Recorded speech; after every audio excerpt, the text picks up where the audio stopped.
Assalamualaikum warahmatullahi wabarakatuh. Ketemu lagi dengan saya, Resmi Adesia Pradiakti, pada pembahasan soal KSM Matematika Terintegrasi Part 2. Nah, pada kali ini kita akan membahas soal dari nomor 6 sampai dengan nomor 15. Nah, pada soal nomor 6, Raihan sedang melakukan ibadah tawaf secara konsisten di lintasan yang berjarak 25 meter dari pusat Ka'bah.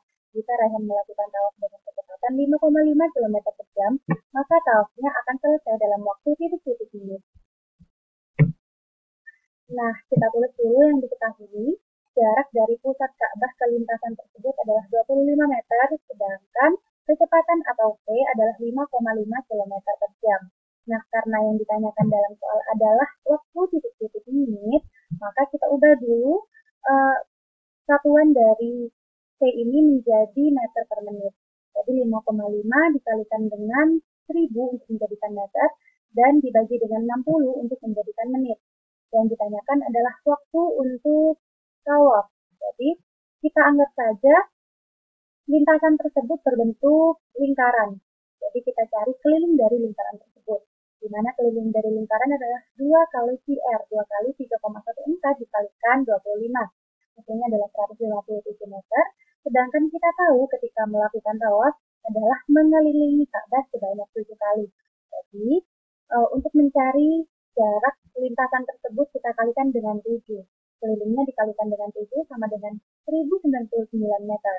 Nah, kita tahu bahwa rumus dari kecepatan adalah jarak dibagi dengan waktu. Untuk mencari waktu itu sendiri, kita dapat mencarinya dengan lintasan atau jarak dibagi dengan kecepatan.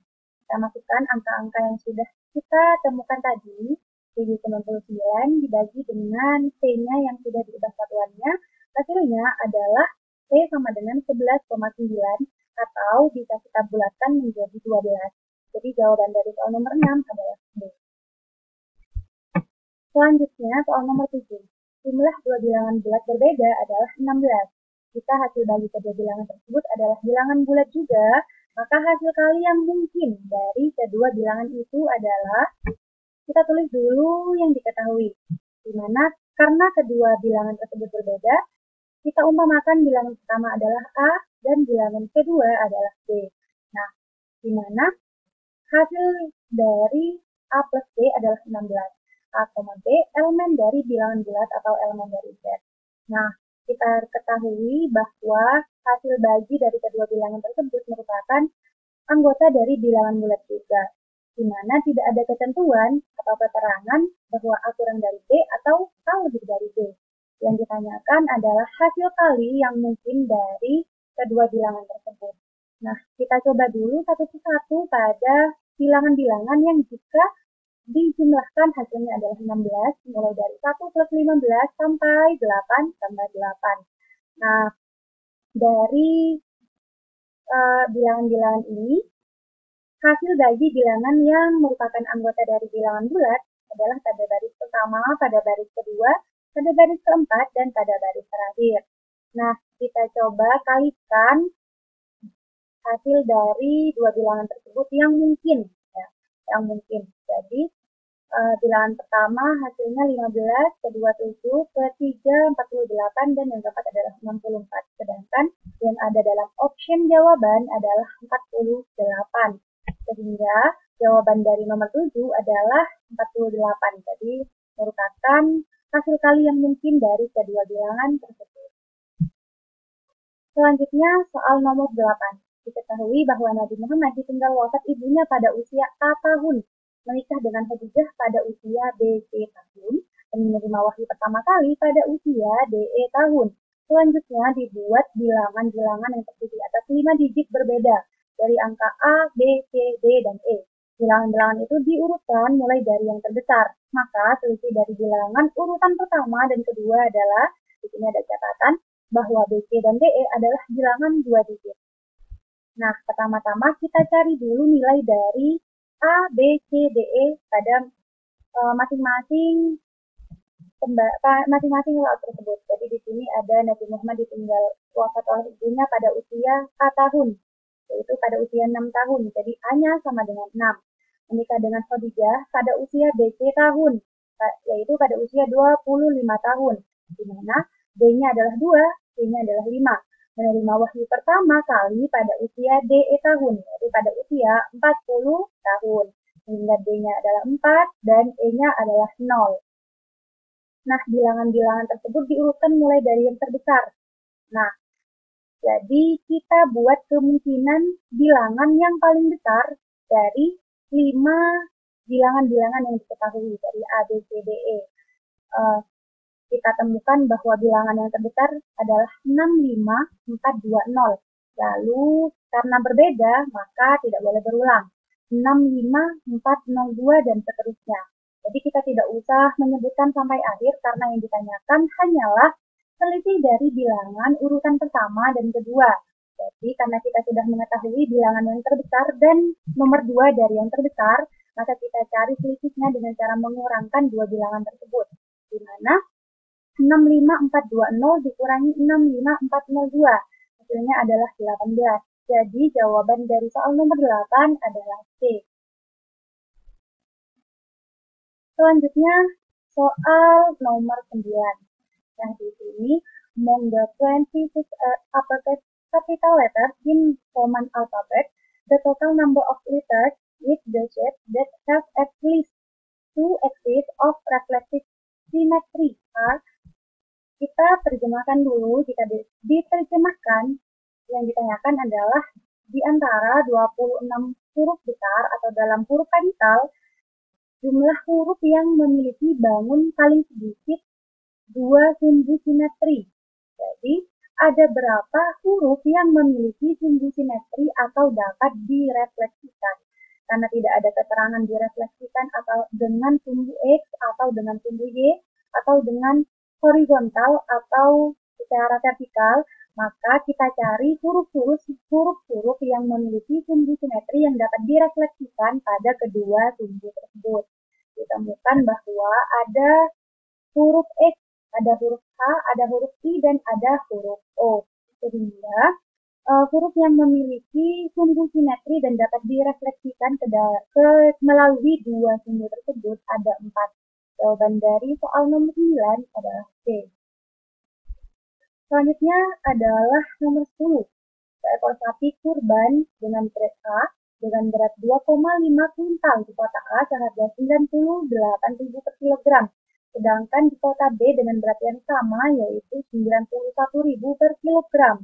Nah, beberapa warga di kota A dan B itu sumbangan untuk membeli sapi kurban. Yang ditanyakan adalah selisih uang kurban yang dikeluarkan oleh warga kota A dan kota B. Nah, kita tulis dulu seperti biasa yang diketahui. Yang diketahui adalah berat sapi yaitu 25 kuintal sama dengan 2,5 dikalikan 100 untuk dijadikan kilogram. Jadi hasilnya 250 kilogram. Sedangkan harga pada kota A atau KK adalah 98.000 per kilogramnya. Jadi harga sapinya di kota A adalah harga sapi per kilogram dikalikan dengan berat sapi yang diketahui. Jadi 98.000 dikalikan 250. Hasilnya adalah 24.500. Sedangkan HB atau harga kota B adalah 91.000 per kilogramnya. Jadi dikalikan 250, 91.000 dikalikan 250 kilogram. Jadi hasilnya adalah 22.750.000. Maka selisih uang kurban yang dikeluarkan oleh warga kota A dan kota B adalah kita kurangkan dari yang terbesar, yaitu 24.500 dikurangi 22.750 adalah 1.750. Jadi jawaban dari soal nomor 10 adalah D. Selanjutnya adalah nomor 11. Meja belajar di kelasku ditata rapi dalam bentuk baris dan kolom secara penuh. Nah, meja belajar di kelas berada pada baris keempat dari sebelah kanan dan 2 meja di sebelah kiri meja belajarku. Nah, banyak meja belajar di kelasku adalah untuk menyelesaikan soal ini, kita bisa menyelesaikan dengan cara ilustrasi. Nah, jika kita bayangkan bahwa beginilah suasana susunan bangku di kelas atau susunan meja di kelas. Jadi, ada di baris keempat dari depan dan baris ketiga dari belakang. Nah, di sini merupakan bangku milikku atau milik soal, gitu ya. Jadi 1, 2, 3, 4. Lalu ketiga dari belakang, 1, 2, 3. Satu bangku atau satu meja di sebelah kanan dan 2 meja di sebelah kiri. Sehingga banyak barisnya adalah 6. Lalu banyak kolomnya adalah 4. Atau kita bisa menghitungnya dengan cara seperti ini. Ini 4 bangku dari depan, 3 bangku dari belakang, lalu dikurangkan dengan 1 bangku yang miliknya karena sudah terhitung dalam 4 dan 3.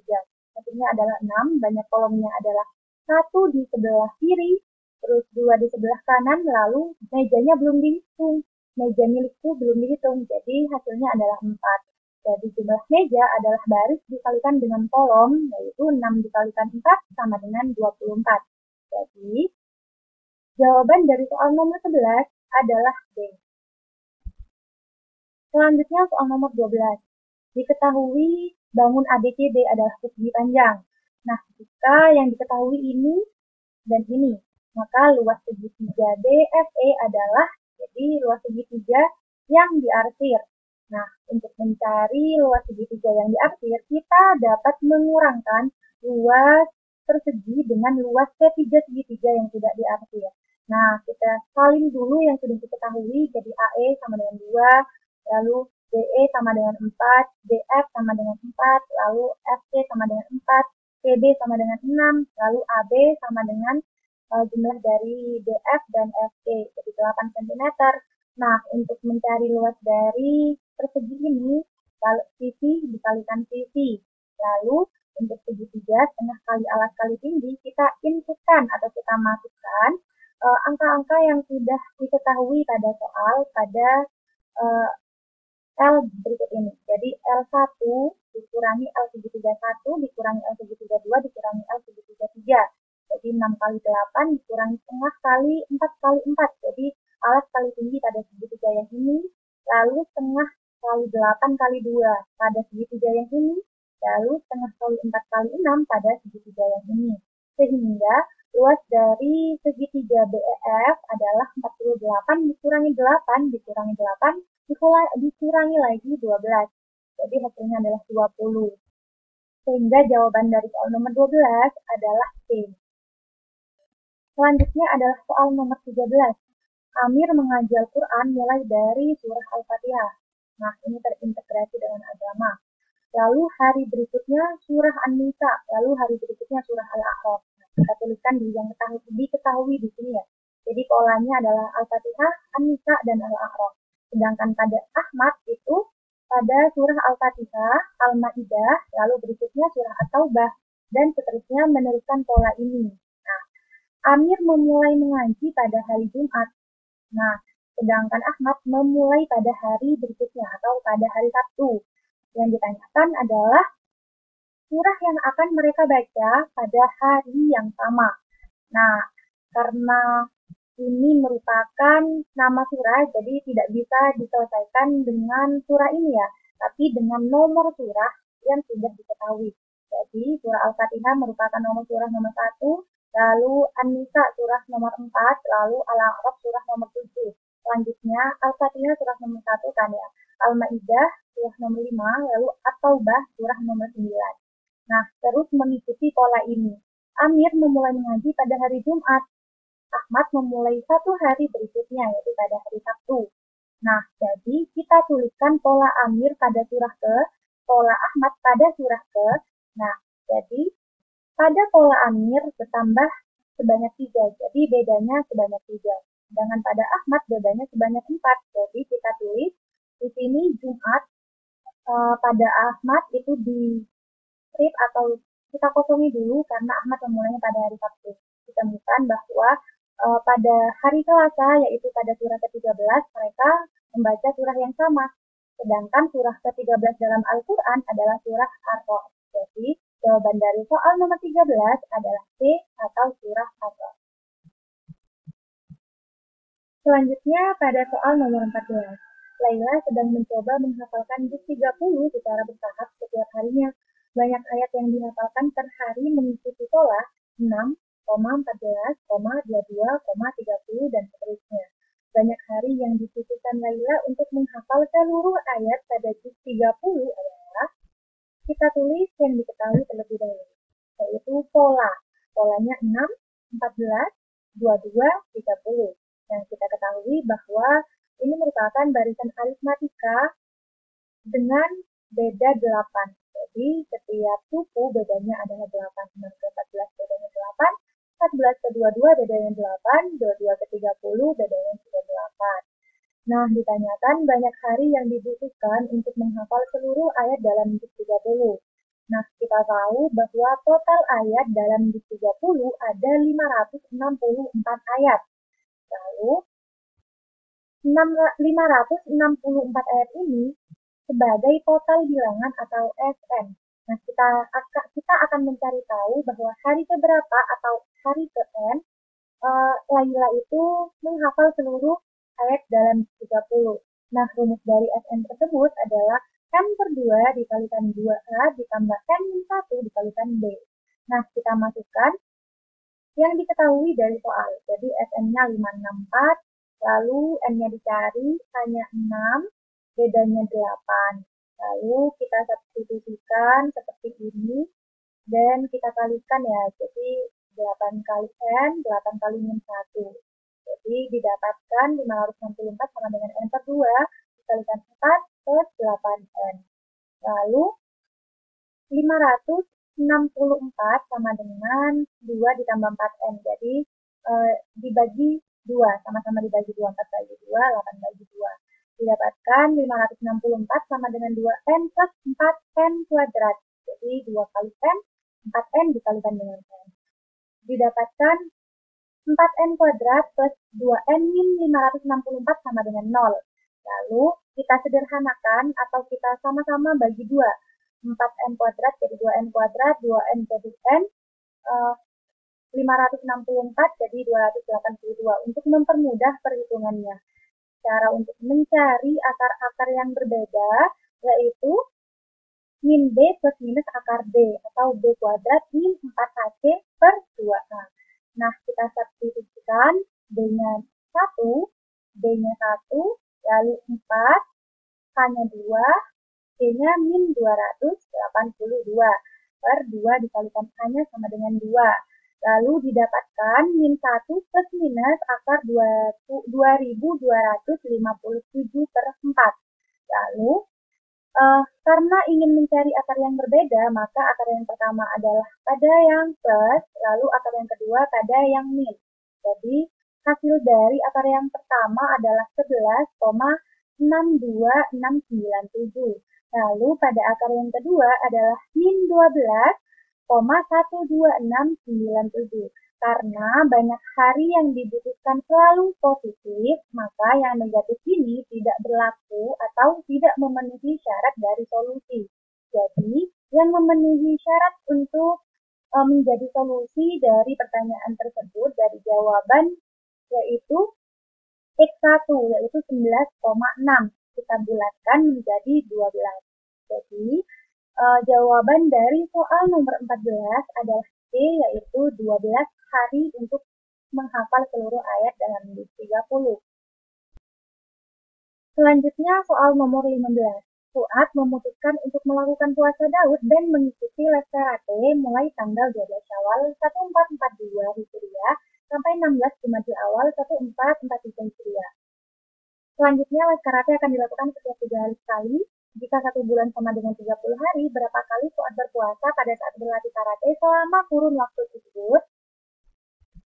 Nah, untuk menyelesaikan soal ini, seperti biasa, kita tuliskan dulu yang diketahui dari soal, jadi informasi dari soal. Les karate mulai 12 Syawal sampai 16 Jumadil Awal. 1 bulan disamaratakan menjadi 30 hari, lalu les karate 3 hari sekali dan puasa Daud. Nah, di mana puasa Daud itu merupakan puasa dengan jarak sehari berbuka dan sehari berpuasa. Nah, jadi terbagi menjadi 2.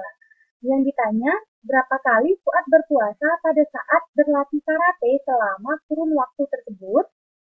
Nah, pertama-tama kita hitung dulu total hari Fuad berlatih karate. Jadi, mulai dari Syawal sampai Jumadil Awal. Di mana pada Syawal itu berkurang sebanyak 12. karena dimulai pada tanggal 12 Syawal. Jadi 30 dikurangi 12. Lalu dilanjut pada bulan Dzulqa'dah, Dzulhijjah, Muharram, Syafar, Rabiul Awal, dan Rabiul Akhir. Jadi ada 6 bulan dikalikan dengan 30. Lalu pada Jumadil Awal, yaitu sampai tanggal 16, jadi ditambah 16 hari. Jadi total Fuad berlatih karate adalah 18, tambah 180, ditambah 16. Totalnya adalah 214 hari. Nah, misalkan Fuad itu berpuasa, batal. Puasa, batal, atau tidak berpuasa, puasa, batal, puasa, dan seterusnya. Lalu latihan, tidak latihan, tidak latihan, latihan, tidak latihan, tidak latihan, latihan, dan seterusnya. Nah, jadi yang di sini terbagi menjadi 2, dan yang bawah terbagi menjadi 3, seperti yang diketahui dalam soal 3 hari sekali, dan puasa Daud dengan sehari berbuka dan sehari berpuasa. Nah, jadi untuk menyelesaikan ini, total keseluruhan hari Fuad untuk les karate yaitu 214 dibagi dengan 3, yaitu 3 hari sekali, dan 2, yaitu puasa Daudnya. Jadi 214 dibagi 6 sama dengan 214 per 6 sama dengan 35,6, dan kita bulatkan menjadi 36. Jadi jawaban dari pembahasan soal nomor 16 yaitu C, 35. Nah, terima kasih. Sampai bertemu di pembahasan soal berikutnya. Assalamualaikum warahmatullahi wabarakatuh.